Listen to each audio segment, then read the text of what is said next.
जिल्हा परिषद सदस्य श्री गोरख बोडके यांनी काल चमकोगिरीसाठी महाराष्ट्राचे कृषी मंत्री ॲडव्होकेट माणिकराव कोकाटे यांच्यावर जातीवादाचे जे आरोप केले त्याचा राष्ट्रवादी काँग्रेस पक्षाचा अजितदादा पवार गट संस्थापक सदस्य या नात्याने मी जाहीर निषेध करतो।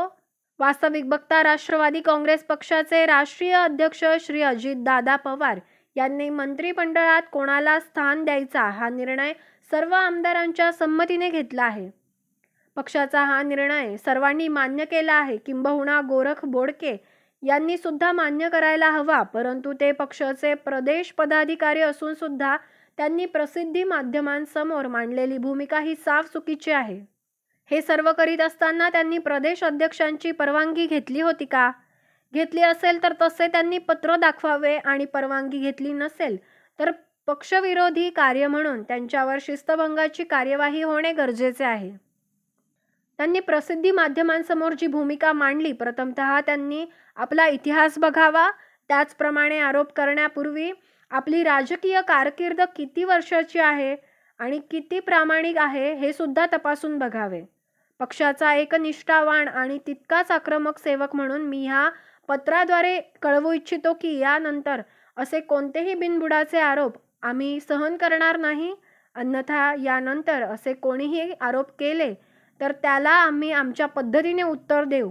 झालेल्या घटनेचा आम्ही तीव्र निषेध करीत असून पक्षाच्या ध्येय धोरणाच्या विरोधात कार्य केलेले असल्यामुळे बोडके यांनी प्रदेश पदाधिकारी पदाचा राजीनामा द्यावा।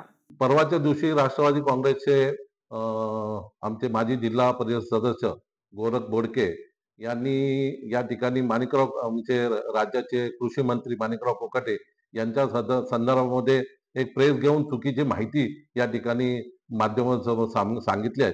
त्याचा मी जाहीर निषेध करतो की त्यांनी अशा पद्धतीने आपल्याच मंत्र्याच्या पक्षाच्या मंत्र्याच्या विरोधात या ठिकाणी भूमिका घेऊन आपली पक्षाची बदनामी होईल अशा पद्धतीचं जे कृत्य केलेलं आहे त्याचा मी जाहीर निषेध करतो। वास्तविक पाहता ते एवढे मोठे नाही का जे अजितदादा आमचे राष्ट्रीय अध्यक्ष आहेत, सुनील तटकरे आमचे प्रदेश अध्यक्ष आहेत, प्रफुल्ल पटेल आमचे वरिष्ठ नेते आहेत आणि या सगळ्यांनी घेतलेल्या भूमिकेला ते या ठिकाणी विरोध करत असेल तर मी प्रदेश अध्यक्षांना या ठिकाणी विनंती करतो का त्यांनी यांच्यावर शिस्तभंगाची कारवाई करावी, का पक्षाच्या एका मंत्र्याच्या विरोधात अजितदादांनी घेतलेल्या भूमिकेच्या विरोधामध्ये या ठिकाणी अशा पद्धतीने स्वतःची चमकोगिरी करण्याच्या दृष्टिकोनातून जर कोणी काही भूमिका मांडत असेल आणि पक्षाला जर वेठीस धरत असेल आणि पक्षाची जर मानहानी या ठिकाणी कोणी करत असेल तर त्याला आम्ही जसा तसे उत्तर या ठिकाणी देऊ शकतो, परंतु पक्ष शिस्त पाळून आम्ही आतापर्यंत थांबलेलो आहे। पण याच्या पुढे आम्ही आमचे प्रदेश अध्यक्ष